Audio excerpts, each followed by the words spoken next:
Hi everyone, it's Dr. Sloan, and we're going to talk about the nurse's role in pharmacology.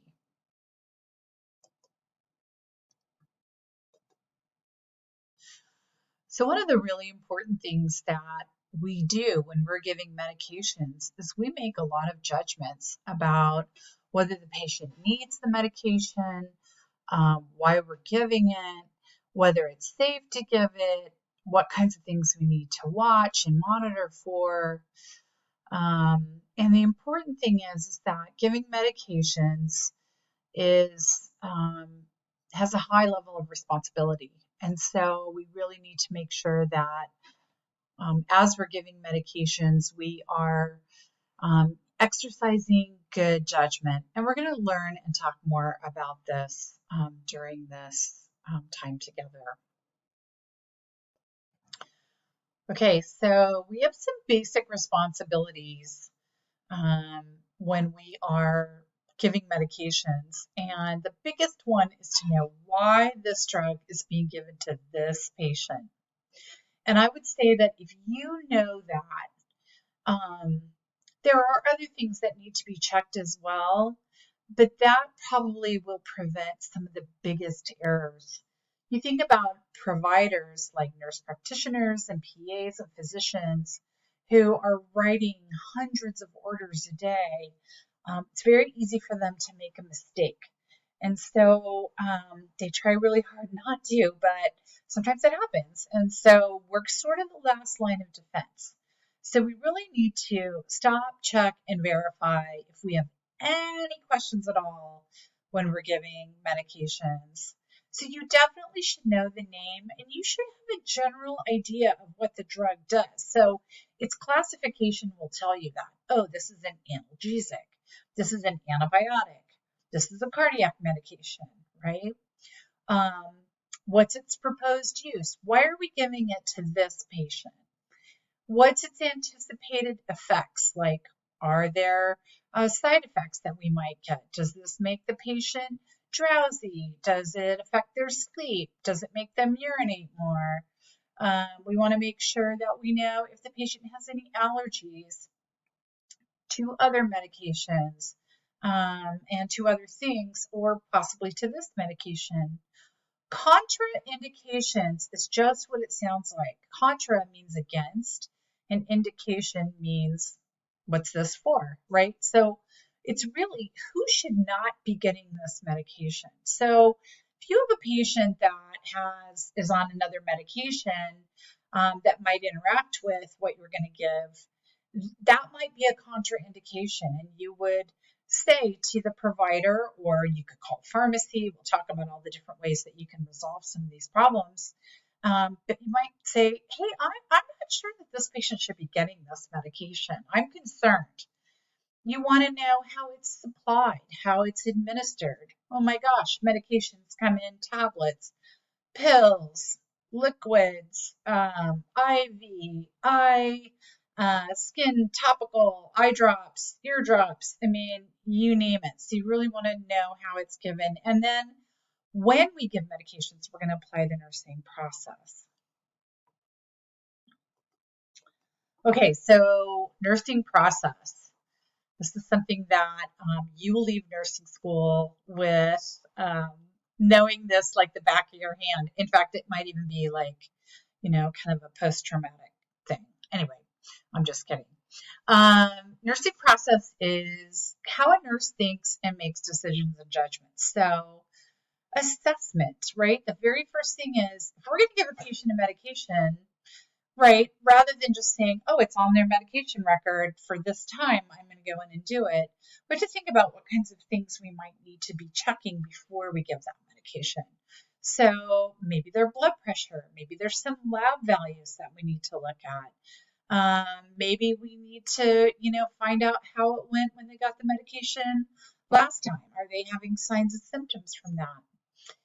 Subjective data, just things that they experienced, and then their health history. And you're going to learn more about taking a health history. And then diagnosis, and again, you're going to hear me say this a lot, is really what's the health problem that the patient has. So let's say we're giving somebody a blood pressure medication. Well, their health problem is that their blood pressure is too high. And this medication that we're going to give is hopefully going to lower their blood pressure or do something to the body that lowers their blood pressure so that it falls into a normal range. Planning is kind of, like, what do I need to do in order to give this medication? And what are my goals? So, for a goal for giving this medication might be that I'm going to administer this medication, and within 30 minutes to an hour, the patient's blood pressure will be in normal range. So again, we're going to talk to you more about setting goals, but one of the things you're going to hear a lot about is SMART goals. And again, we'll talk to you about those more later. And then what's your intervention or what are you going to do? So are you going to do some teaching before you give this medication? And you're going to say, hey, I'm giving you this medication. It's for your blood pressure. You normally take it at home when you're home. So we're just going to keep giving it to you here to make sure that your blood pressure stays under control. By the way, I'm going to take your blood pressure now, and I'm going to take it again in an hour because I want to see what this medication is doing. And then the evaluation is, did I meet the goal? Is the patient's blood pressure under control? A really good example of when we might not meet the goal would be something like maybe the patient has really severe nausea and vomiting from either chemotherapy or surgery or something else. And maybe we give a medication for nausea and it doesn't make any difference. They're still just throwing up and feeling terrible. So our evaluation would be, oh, it doesn't work. We need to try something else. I need to figure out what the next item is that I need to try. Okay, so it used to be 5 basic rights, and now we have 10 basic rights, and we'll be going over those more. But the 5 basic ones that you absolutely should know without even thinking is right med, right dose, right time, right route, and right patient.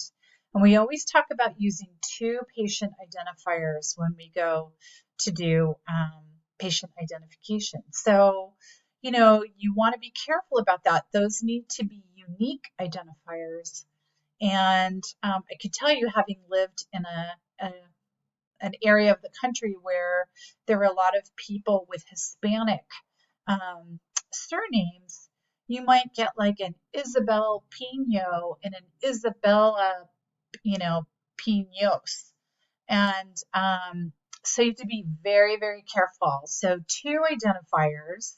Now we have barcoding systems, which is great, and you can actually barcode the med and you can barcode the patient, and that usually works well. But you also want to make sure that you really do have the right patient and the right drug. So in the old days before barcodes, we used to use like the patient's name and maybe their date of birth. And so you ask people that, and people, might say like, how come everybody asks me my name and date of birth here? And you can just say, we're making sure that we're giving the right medication to the right person. And then we talked about right documentation, and there's some other things that need to be done in their right rationale and some of those things. We'll talk more about that later. Okay, there's 3 checks when you're giving medications. There's checking the drug with the medication administration record, whether that's the computer, which probably 99.9% of the time it will be, or checking a paper copy of the medication administration record. So when you're going to take out medications from, usually there's a medication room or medication station, you want to make sure that you have your patient's information called up in front of you and that you are pulling out exactly what is ordered on that. So that's check number 1. Okay, so when you're removing the drug from its storage place. Check number 2 is when you are pouring or preparing, removing it from its packaging, calculating the dose. That's check number 2. So before you leave that medication administration room or station, you're going to again check it. And then your last check number 3, occurs when you're at the bedside.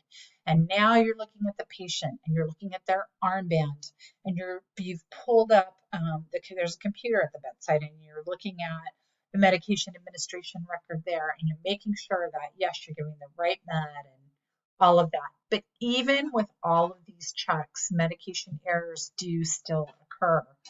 And it's something that, as nurses, we need to be really involved in terms of, maybe you notice something that happens on your unit. I can tell you one thing that happened when we started having barcoding is that the barcode scanner, it was really hard to pick up the barcode, reading from the armbands that they had purchased.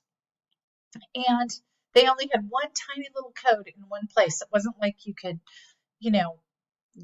turn the band around and try a different size code or a different, it's the same code, but a different, version of it. And so then nurses got frustrated and said the barcode scanner wasn't working and then just gave the medications at the bedside and errors happened. So guess what? A nurse specialist said, hey, let's see if we can find a better band and a better printing system so that the bands that come out are easily scannable. And ta-da, problem was fixed. So you guys will play a very big role in all of that. So when we talk about a medication pass or passing medications, we're talking about giving a med, right? So a med pass is sort of the whole process. Like once you've done your first medication pass, you will have done all the steps. You will have checked your drug book. You will have done the calculations. You will have done all the 3 checks. You'll make sure that you have your 10 rights correctly. You'll actually, give the medication to the patient. You'll actually follow up with it. And that's a med pass. And so we're going to practice one over and over and over and over and over. This is not something like you do the test once in, the clinical skills lab, and then you're like, okay, I'm good to go. I got this wired. Because let me tell you, you can think that you've seen everything in nursing, and then you'll walk into a patient room and you'll be like, what is this? But I will tell you that it gets a lot easier with practice, and you'll feel more confident, but hopefully always alert to the possibility of an error. So it does get easier. And you'll see nurses that can go into a room, be talking to the patient, scanning their armband, kind of multitasking. That's not something you're going to be able to do right away. So we know that med passes with students are slow initially, and we also know that you'll get faster over time. We'd rather you be careful and take your time. So medication errors, and I'm not trying to scare you, I'm just trying to make you aware, and I want you to know what's considered a medication error. It's not just giving a patient the wrong medicine, right? So it's any preventable event that may cause or lead to inappropriate medication use or patient harm while the medication is in the control of the healthcare professional, patient, or consumer. And like I said, all nurses will make a medication error at some point. Ask all of your clinical faculty and your theory faculty who've worked as nurses if they've met a medication error, and I guarantee you every single person will say yes. So there's many steps to reduce the chance of an error, and we really owe it to our patients to take these steps. Patients are counting on us. Patients, they're not going to tell you that you did a wonderful job with that med pass. They expect you to know these things. And so it is our job. It is our job to know those. And it's a very big responsibility when you go and give medications. The other thing I want to say is many policies and procedures and systems within healthcare agencies are designed to reduce errors. So when we take shortcuts and we circumvent those procedures, or we don't follow a policy exactly right, or we don't use a system like barcode scanning that's designed to help reduce errors, this is where we get into trouble. So I only say that again to just help you be aware of medication errors. You can't have a nursing class about patho and pharm and not talk about it. So who's responsible for medication errors? And, it's not just nurses. It can be pharmacists, it can be physicians, it can be lots of other things. So let's talk about that. The U.S. Food and Drug Administration receives more than 100,000 U.S. reports each year associated with a suspected medication error. So every time it happens in the hospital or any other federally funded agency, we're required to, as professionals, make a report about the mistake that we made. And then it usually goes through a series of people so that it can be analyzed and we can make sure that, we've learned from that mistake. Now, as we're in class and doing things together, I will share with you some of the medication errors that I have made. I haven't made very many that I'm aware of, but I also, in working, have seen other nurses make errors. So we'll talk about that. But let's think about provider-related errors, right? So maybe that's us. Maybe we omit one of the rights of drug administration. Maybe we failed to perform the 3 checks and we grabbed medication out of the wrong bin. Maybe we failed to give a medication that's required. So not giving a medication is a medication error as well. Think about somebody who needs insulin. If we forget to give them insulin after they've eaten their lunch and they were supposed to get it, now we're going to have a patient with high blood sugar, and that's as serious as giving the wrong dose. Okay, so not giving a medication can be a problem.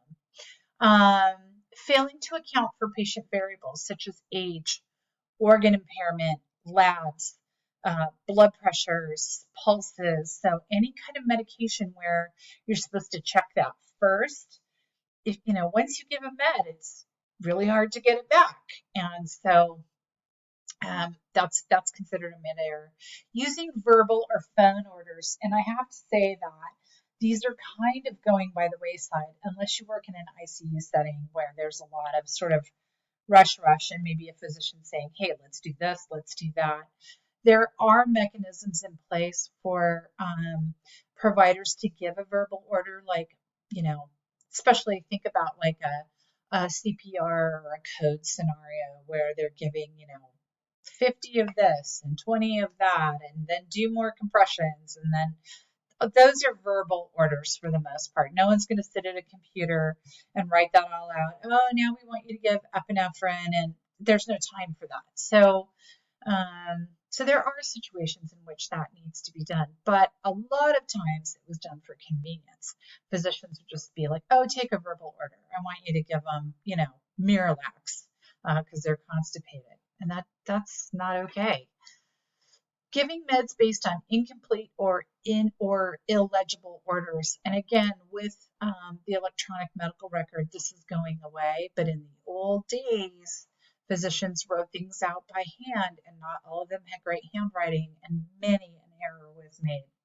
And then practicing under stressful work conditions. And I want to say to you that probably this factor alone has been the thing that has been this is what has explained at least 2 of the errors that I made with patients. Is it's stressful, you're kind of running from thing to thing to thing, time keeps marching on. This is where you really need to delegate to someone and say, hey, I really need somebody to go give this patient X and such. And then, that's how we work together. But I will just say stressful work conditions cause us to want to take shortcuts, not follow policies, procedures, want us to skirt around things that seem inconvenient, that are intended for patient safety.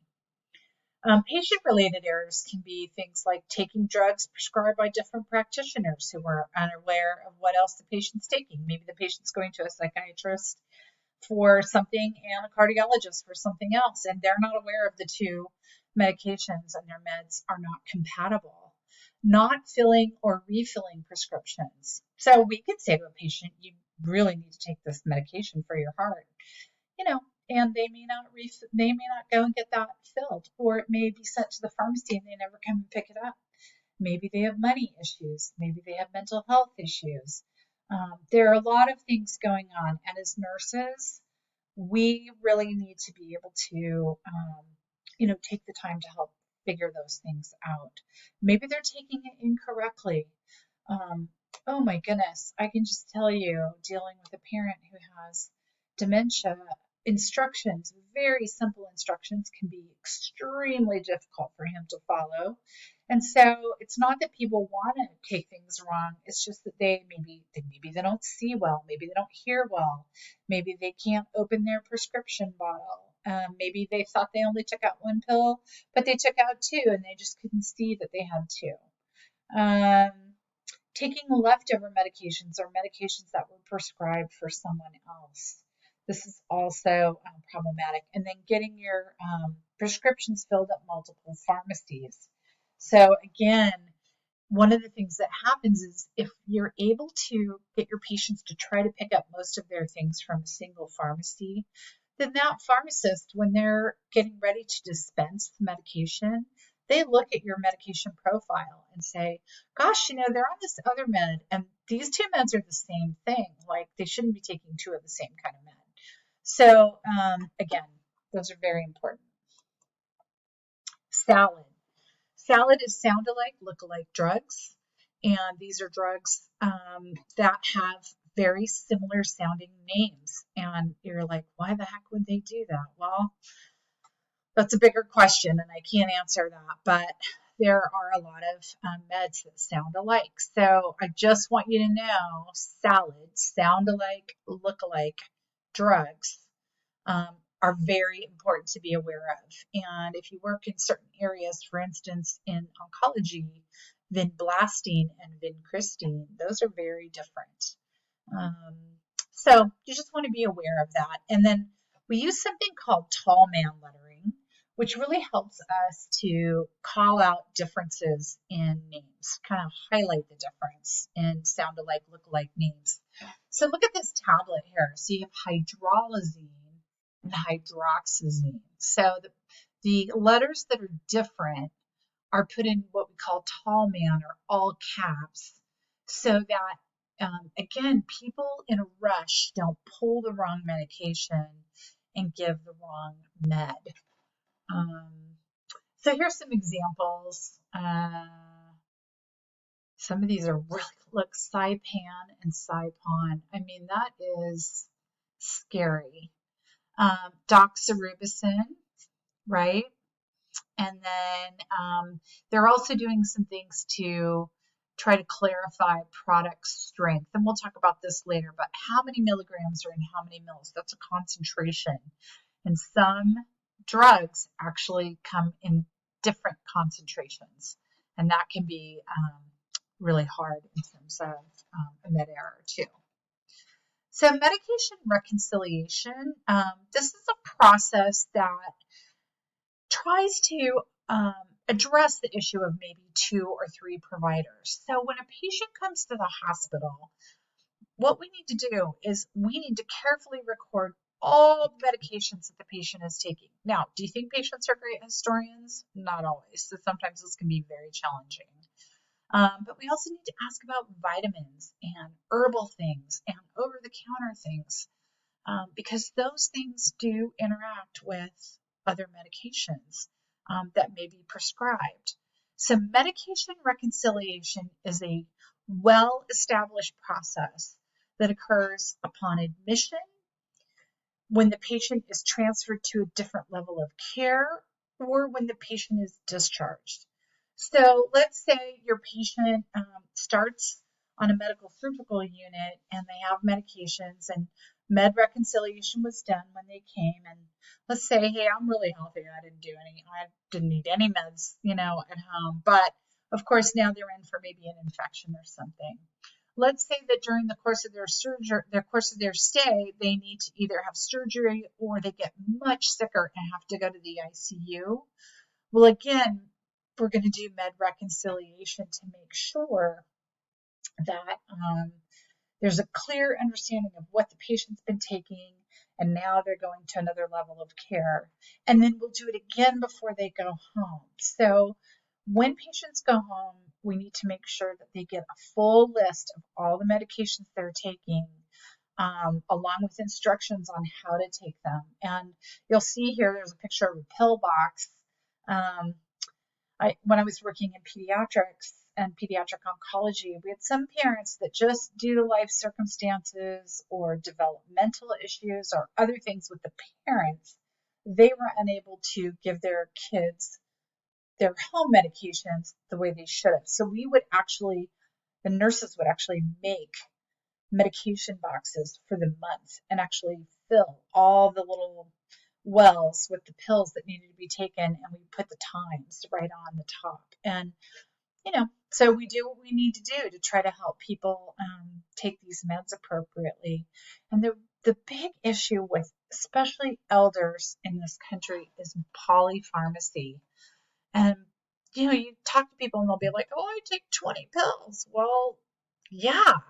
So that can really be an issue. And if they go to another physician or another provider and they get another pill, and all of a sudden you start having all the effects of all these pills sort of layered on top of each other, sometimes, I feel like you just need to take your family member in and say, hey, here's all the stuff they're taking. Like, is there anything that we can get rid of or cut back on? Because you just, in addition to layering all those meds together, you're layering all the side effects and all of the other considerations, all the effects on the body.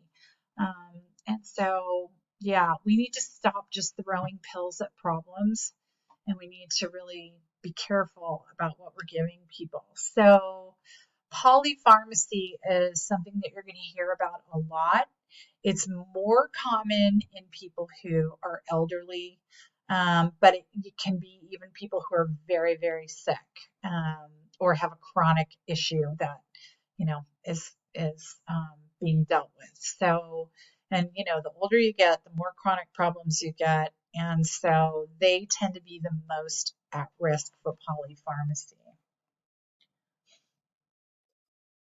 And last but not least, one of the things that we have now, which is so wonderful, is the use of an electronic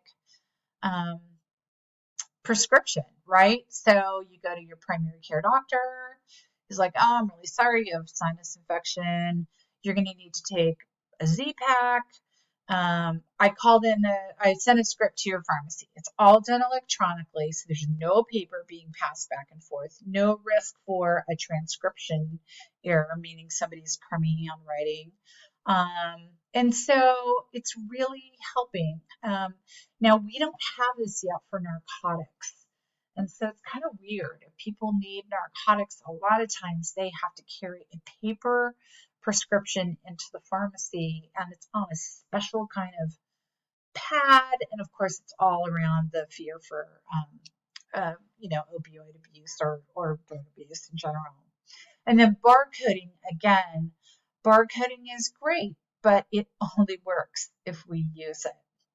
So I hope that helps you guys with a little bit of a kind of, what to expect a little bit as we start heading into the semester, and to think bigger than just memorizing drugs and memorizing their side effects, that there's this whole big separate process of giving the meds and monitoring our patients and being aware of the potential problems that they could have. The actual giving of the meds is actually pretty easy and can be pretty straightforward as long as we're following all the right procedures. It's all this sort of other stuff that causes issues down the road. Okay, that's it.